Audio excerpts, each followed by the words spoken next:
I know I've been on a Divorce Diaries rant for quite a while now, but I just want to take a break to just remind you about this podcast and how I record it. If you haven't heard about Anchor by Spotify, it's the easiest way to make a podcast with everything you need in one place. Let me explain. Anchor has tools that allow you to record and edit your podcast right from your phone or computer. When hosting on Anchor, you can distribute your podcast everywhere. Seriously. On Spotify, Apple Podcasts, and more. It's everything you need to make a podcast in one place. And best of all, Anchor is totally free. Download the Anchor app or go to anchor.fm to get started. Again, that's anchor.fm to get started, or download the Anchor app. This guy is nuts. Is he really making daily recordings of his possible divorce and releasing it as a podcast? They both cheated on each other? She's making six figures and still doesn't contribute to any joint endeavors financially? Why is she still with him? Why is he still with her? I can't wait for the next episode.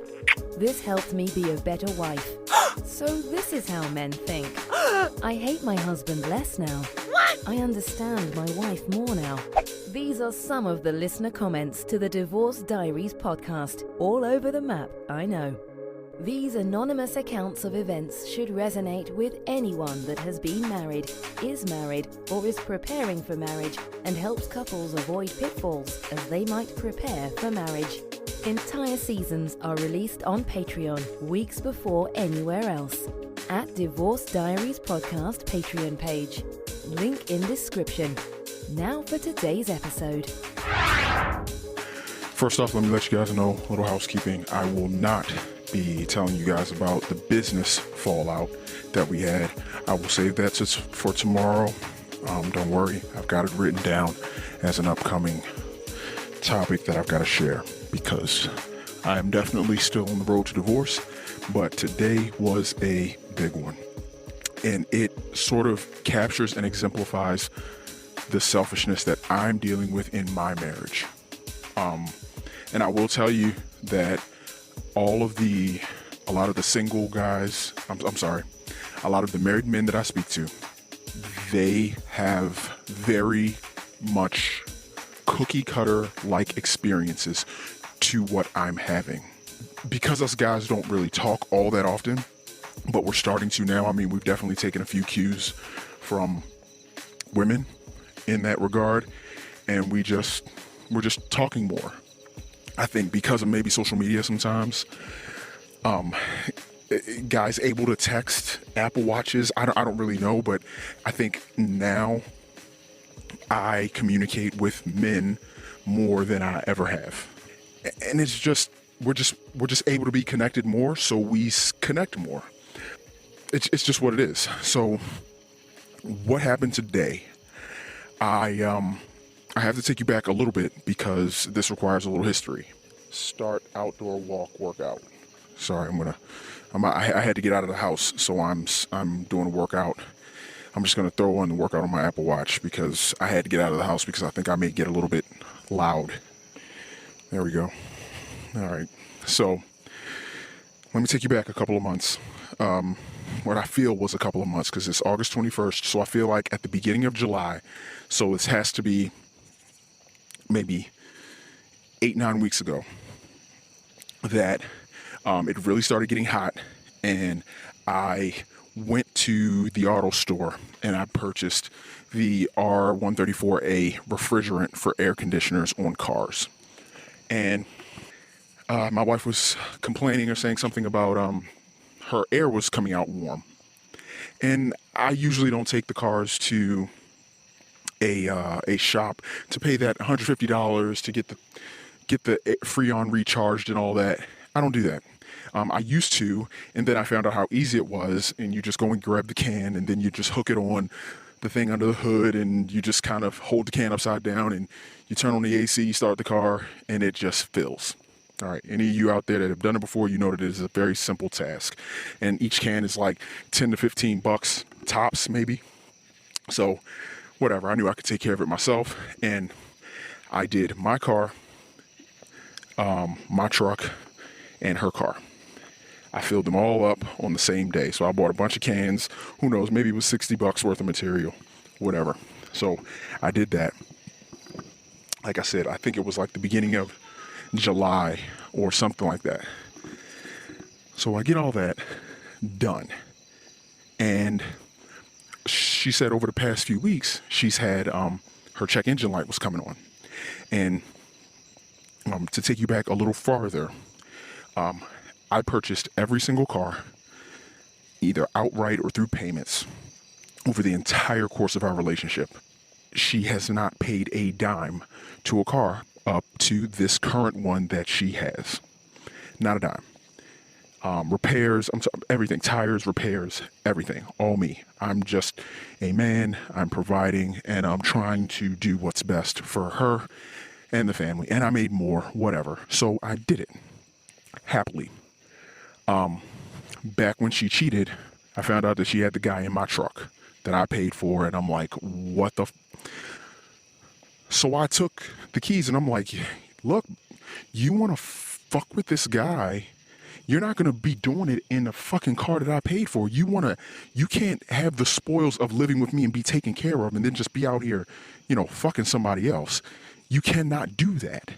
But she did, so I took the fucking truck. Yep, control move, power move. Yep, I did it. I'm not saying I'm not proud of it. I'm not saying I am proud of it. I'm just trying to tell you, honestly, that's what I did. I took the fucking truck. Because you're not going to do that shit to me. What the fuck? So, in haste, she got with her sister, and she goes and she buys herself a Hyundai Sonata out of her own money. Can't pay me anything, can't help with insurance, can't help all this. As her salary's increased and all of that. Like I said, you guys are hearing a money theme, but if you notice, it's not about the money. It's never about the money. It's about the fact that you couldn't give any toward what we were doing in a marriage, but you can pay for a hotel room for you to be with this guy. You can drive the truck that I'm putting gas in to fuck around with this guy. And then when shit goes sideways and I take the truck, you can just, boom, go out, get another car. By the way, when she got the other car, she put the other car on the insurance that we had together, but it's automatically deducted from my account every month. So boom, I've just been charged with insurance that entire time. And like I told you guys, she did that really shitty thing where she left in her little really tight pink dress. One of my kids and I are watching, and I'm in front of her with the kid there. Dude, please don't go. I don't know what's about to happen, but you're about to go out and do something. And she did the big fuck you, I'm going out, women's empowerment shit, right? She fucking goes out. And she left at 8 p.m. one Saturday and came back at 6 a.m. on Sunday. And that's what she was doing, and that's who she was fucking with in my fucking truck. So, I'm sorry. I do want a divorce, and I know who I'm married to, and she's a horrible person, but whatever. That's the anger talking. Maybe I can't say that she's a horrible person, and maybe that's too far, but she's that person. If it's horrible or not, that's not for me to say. If it's good or not, that's not for me to say. But she's the type of person that will take something that I provided, do what she wants in it, with whomever, in total disrespect of me, leave me and her children overnight with a big F you, with a tight little pink dress on, and go out and fuck another guy. And then come back and say like, so? What? I didn't, so? And just be so nonchalant, carefree about it. Just, I don't care. I do not care. She's that person. So I'm already feeling a way about this current car because I talked her out of keeping that Hyundai Sonata. And I said, hey, you should go and you should get this other car. And, you go and get this other car because our kid watched you do what you did. And I believe that car, like for me, that car is now going to always be a reminder pretty much of the shitbag person you are. And the kid will probably remember that as well. And the kid already says something like, I'm not riding in that car. Because the kid knew what happened. Because I got emotional and blurted some things out in the house. I'm letting you guys know fully in my diaries, my fucking diary. I'll tell you, I did it. And I'm not proud of that.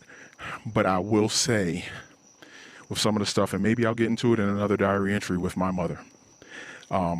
It's better to know your parents for who they are when you're mature enough, but it's better to know them for who they are than go through life having a picture or an idea of who your parents might be.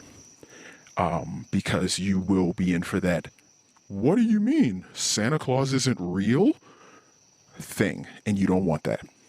You do not want that. And I think my kids are better for it, knowing what their mom is, because now it's like somehow overnight their expectations were immediately accurately adjusted. They immediately looked at her for what she was. And then, like I said, she left and went and got her own apartment and all this other stuff. They looked at her as you're the one that leaves. You're the one that will not stay. You're the one that can't keep it together. You're the one that's in debt. You're the one always struggling with your weight. You're the one that's always emotionally up and down. You're not the one we can depend on. He's a little emotional at times. He's always there. He will never leave. Or they might look at me more like, shit, a parent can leave and you're a parent. Will you leave too? And I just know I have to really put in the work. Not because like, oh, I'm obligated and I better put in the work so I'm not a shitty parent. No, I needed to put in the work. I need to put in the work so they continue to know that I am me. You can rely on me. When I say I'll do something, I'll do it. If I say I won't leave you, just know that I'll leave you when I'm in the ground. That's when I've left.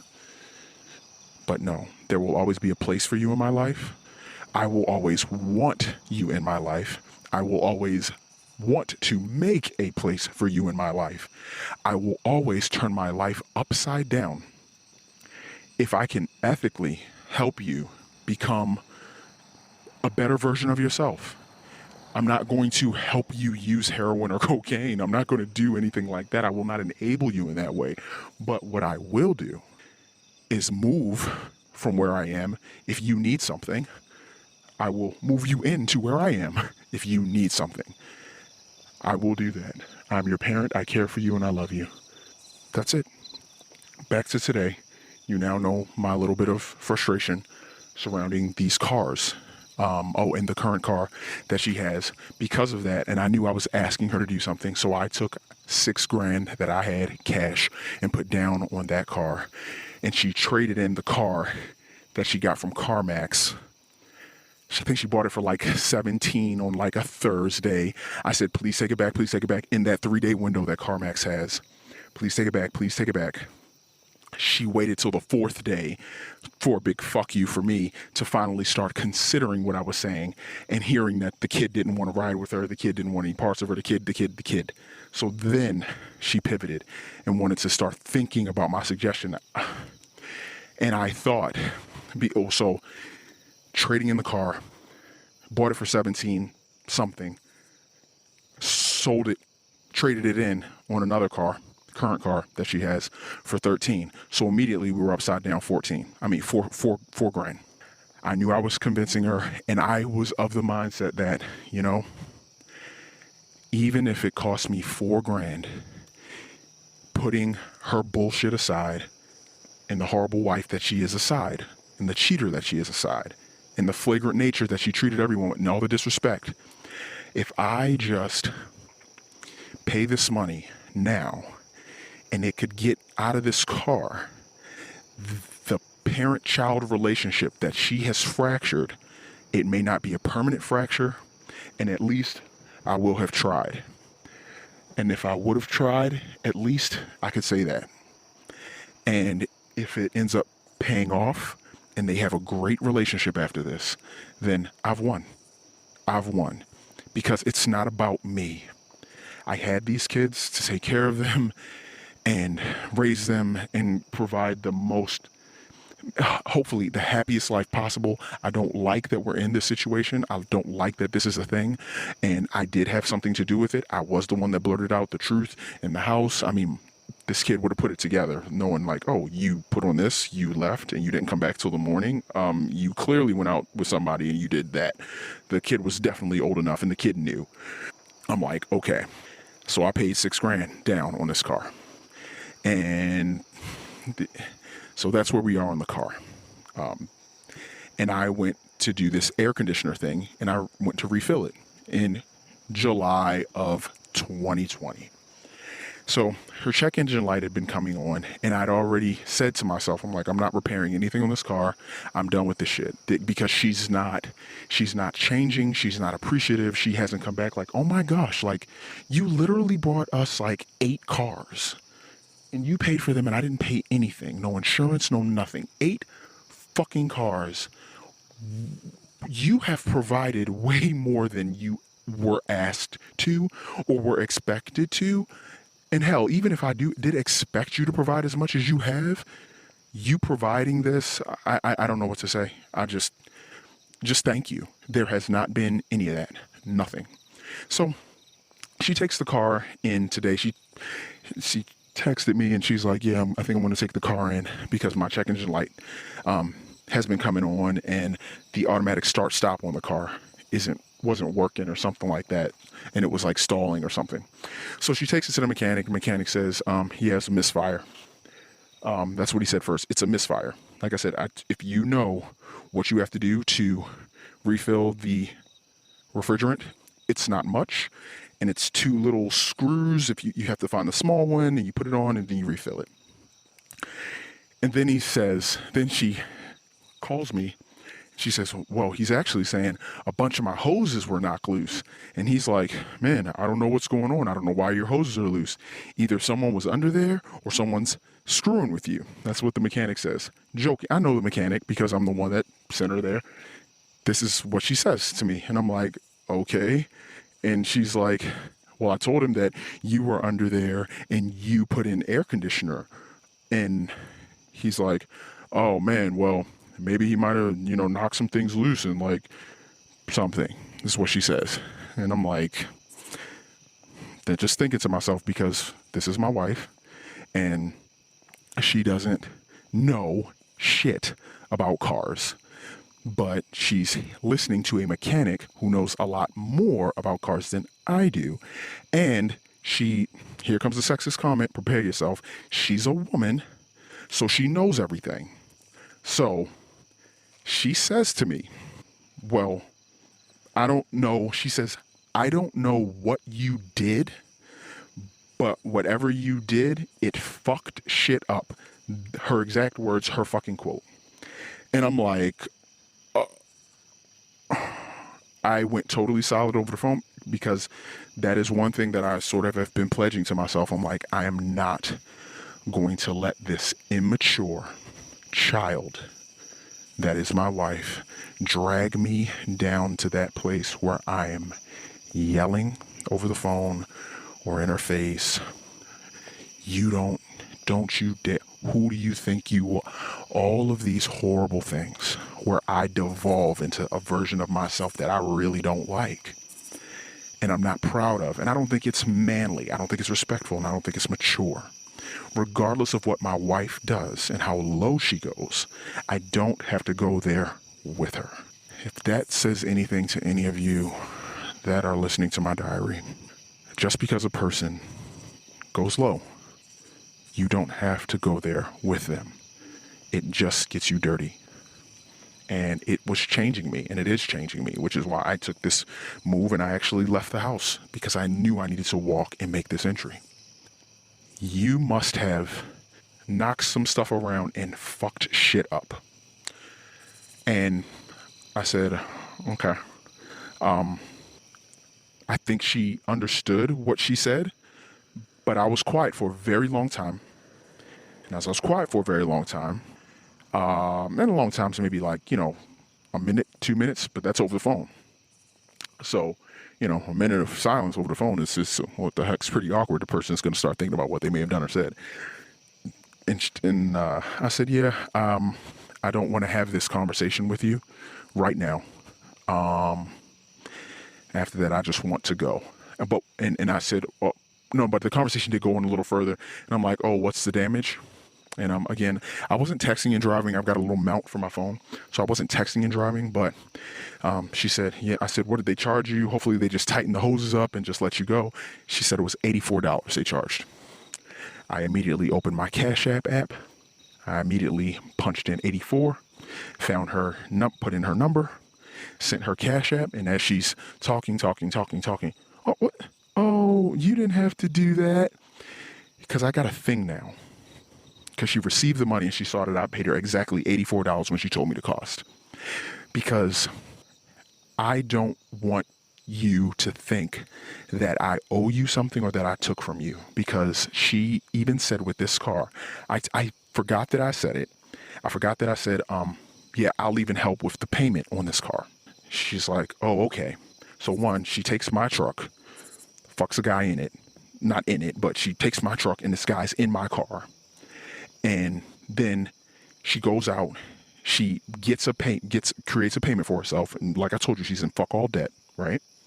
Then I now have to pay some $191 extra dollars or $132 extra dollars, whatever it was, for some car that she bought. So I'm being raped this money, and I can't, because it's attached to the policy and she's lived in the house. I can't take my name and stuff off of that because I'm going to be in violation or whatever. Because she just said, nope, I'm on the policy. She just threw it on, so I'm screwed. I'm like, damn it. So I'm losing all this money based on a choice that she made. And I stupidly, because I'm thinking about the kids, and I'm being a simp, actually. I'm being an idiot. And I'm thinking about the kids, and I want the relationship to be better. And I'm like, man, I don't care what it costs me, because at the time, my thought process was, I'm going to lose my family, and what does my family mean to me? If I could pay $5,000 and repair my family, would I? Yes. If I could pay $10,000, would I keep my family? Yes. I'm feeling guilty and that I need to pay money because I'm believing the things that she's saying. I cheated because you made me feel this way. And I don't feel that you supported me. And I don't feel, and this person, he was there for me. And all of the classic lines that I just thought they wrote for movies, or when I was talking to other guys, I'm just like, these fuckers just married the wrong women. That's what they did. I didn't.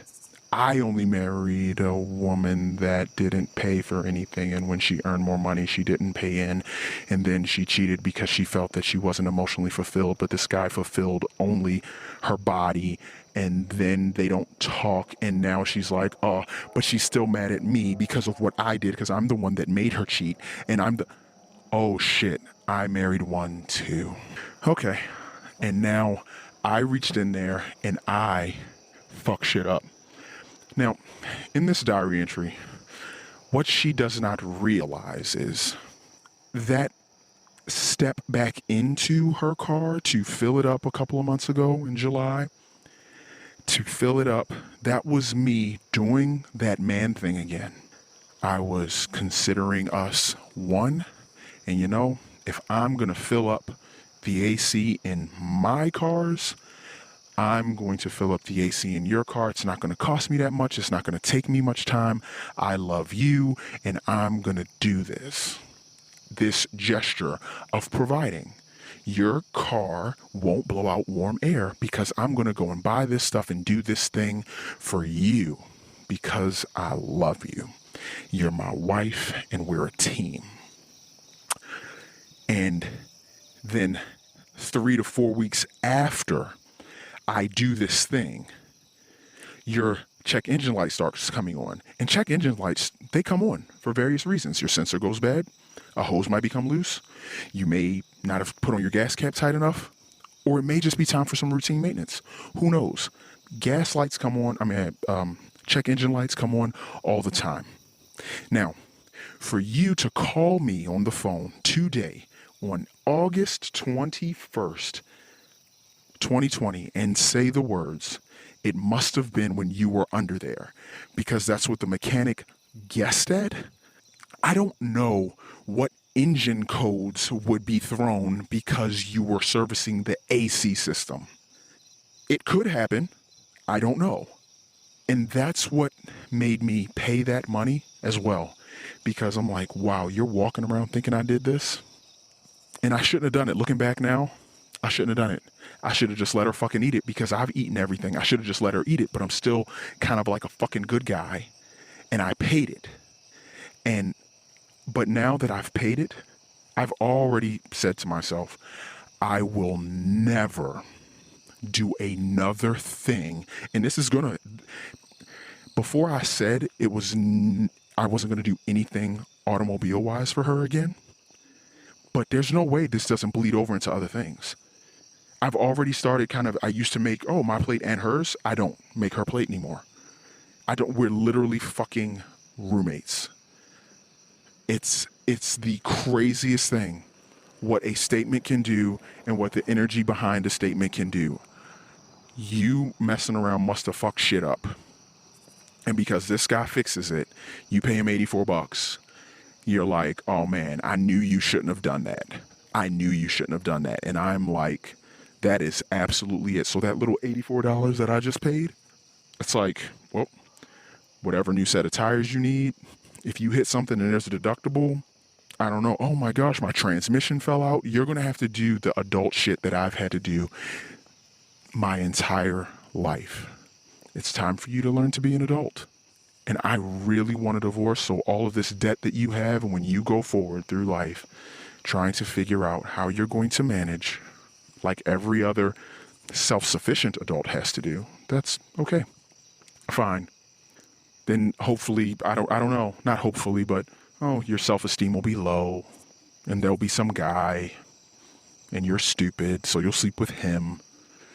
And then you'll wonder why didn't he call me? Because you're the person that calls your husband that does things for you, and you say, you being in there, you must have fucked shit up. And she came back home because I hadn't talked to her for the rest of that day today. And she came home around 5:30 with the kids, and she was just she texted me because I told one of my kids after I had that difficult conversation with her yesterday, I said I would take her out to maybe grab some ice cream or something. And she texted me, my wife, and she's like, hey, I told my daughter I would take her out, not her. But she's like, well, should I take my shoes off? Are we still going to grab ice cream? I didn't respond to the text. And I came upstairs and she's just looking at me. She's like, what did I do? And I'm like, I'm not going to talk to you about that, but I can meet you out at your car so I can just show you where the thing is. And when we came out to the car, I pointed at the thing. I said, here's the small part that I refill. Here's the big part that I always confuse these two, but they're just screw off caps and you just screw them back on, pop them back on.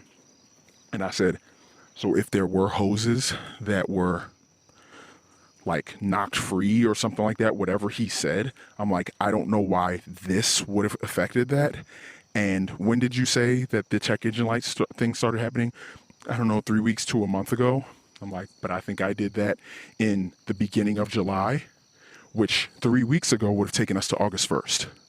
And if I did that at the beginning of July, why would it have taken 3 to 4 weeks for your check engine light to start coming on? If I was the direct cause of that, putting Freon into your air conditioning system, no engine stuff. But I can't prove it because, to be honest, I am an accountable person. I could have knocked a hose loose. I could have affected something under her hood that could have caused the hose to come free, wiggle loose, whatever. I actually could be the cause of it. And since I don't know for sure that I'm not, this is a fault I've had my whole life.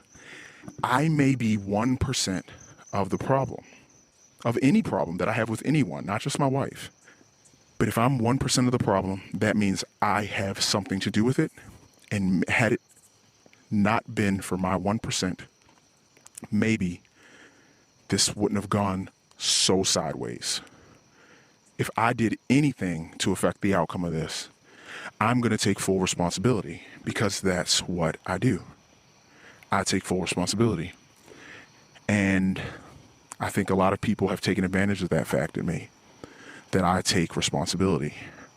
And she did that today, because she took the $84. She did not give it back to me. She didn't say, but no, I wasn't trying to say that it was you. I'm going to give it back to you. You didn't have to pay. I mean, I can't really prove it for sure. I mean, maybe there's something with the car, like, I don't know.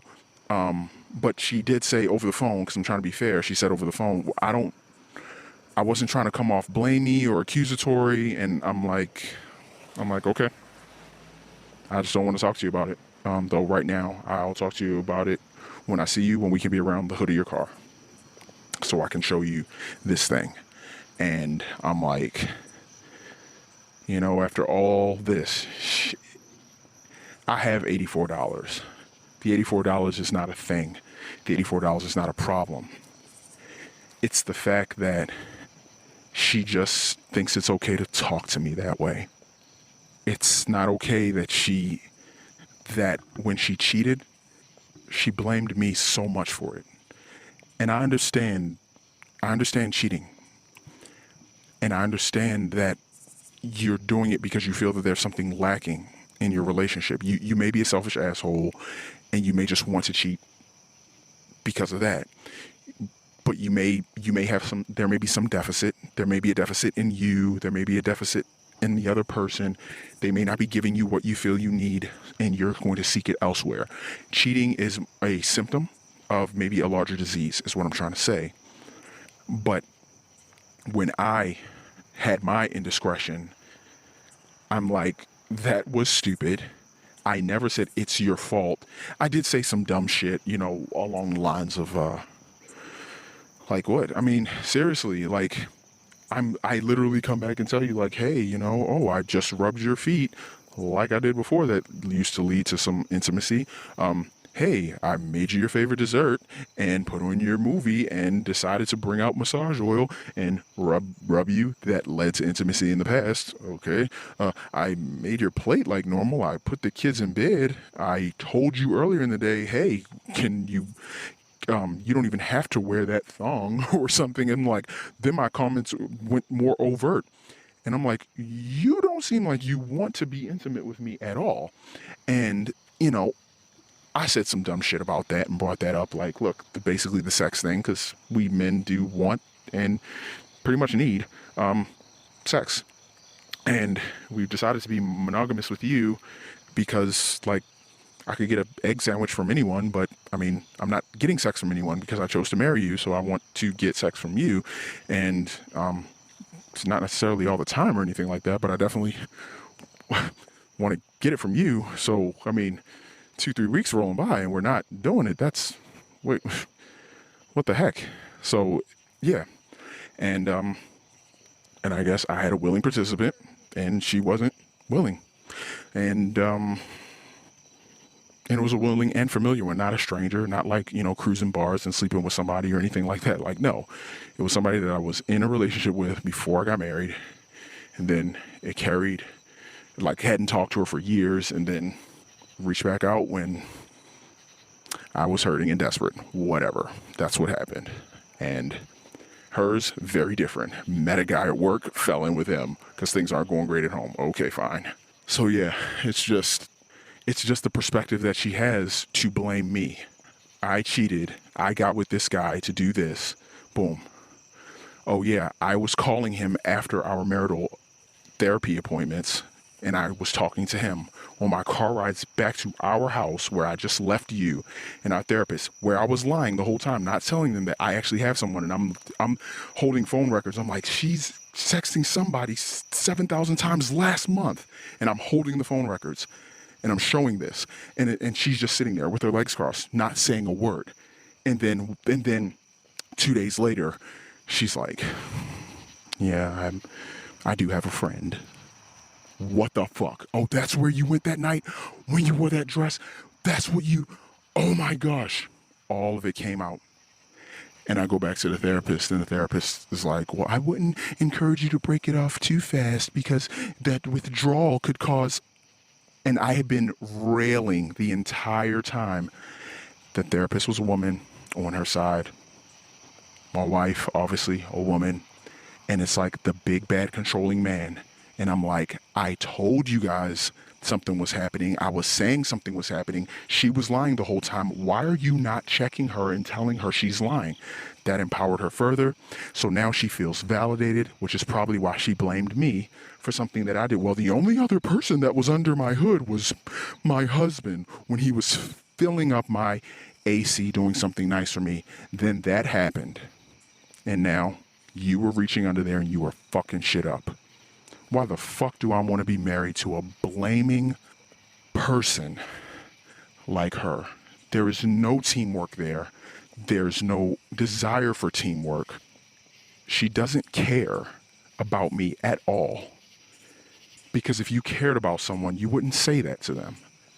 And I'm making the Divorce Diaries to get this stuff off my chest and make sure I'm calibrated the right way. And I know this is not going to change, which is why I don't even attempt to talk to her anymore. Which is why my past entries have been so good when I've said we did not talk today. And honestly, that's where we are. It is simply better to just not talk. Because who wants to talk to a person that really doesn't care about them and does not want them to be good and be better? And that's okay. It's going to have to be. Because I know that a lot of the time, men have to change, and there are statements, happy wife, happy life, like literally for a reason, because I think whenever that phrase came out, I think it was somewhat acknowledged that, look, bro, she's not going to change what she's doing. You have to change what you're doing to accommodate her. Done. She's not going to change what she's doing. So stop looking for her to change. She's going to complain about the drapes. Well, happy wife, happy life. Get the new drapes. Oh, I really want to paint this color. Oh, okay, well, make sure she's honey-do list. Do that, because she is not going to change. She's not going to say, I'm being unreasonable. That was wrong of me. I'm sorry. That will not happen. You'll hold your breath on that, you'll die. She was dead wrong. When I brought it up to her at the car, you said that. She said, oh, that is not what I said, in case you were wondering. That's what she said. That is not what I said. I just closed the hood on the car, and I just walked and got in the other car, took my kids to get some smoothies. Not, oh my gosh, that's what you heard? I did not think I said that. If that came off that way, that explains why you literally paid me 8 seconds after I said $84. That explains it now. Now I see. Oh, I'm sorry. You feel like you did that, and you feel like I was blaming you for it, and now you're paying out. That's not what I meant. Honey, I'm sorry. I'm sorry that I made you feel that way. You felt that way all day? Well, that's not, I don't even think that I said that. And if I said anything close, I'm sorry. But that's what a good person would say. A good person would acknowledge that they likely did something that was wrong after I said what I said and after I did what I did. Like I said, in these past entries, pay more attention to what someone doesn't say and pay more attention to what they don't do. You didn't apologize. You didn't move slowly. You didn't deeply think and consider it. You just said, no, that is not what I said. And she turns and she walks in the house, and she's just she does her whatever thing, just moves her hand, whatever. That is why I want a divorce. Wow, that was the Divorce Diaries podcast. The Daily Saga will continue tomorrow. The full season's episodes are on Patreon now. Subscribe for early access. Click the Patreon link in the description. Hopefully these entries help our anonymous recorder as a form of his own personal therapy. That's his hope and his intention. Will these recordings of life's curveballs lead this family to the best resolution in the end? We'll keep listening. New episodes are released daily on all podcast players, but all episodes are available on Patreon at Divorce Diaries Podcast Patreon page. Until next time.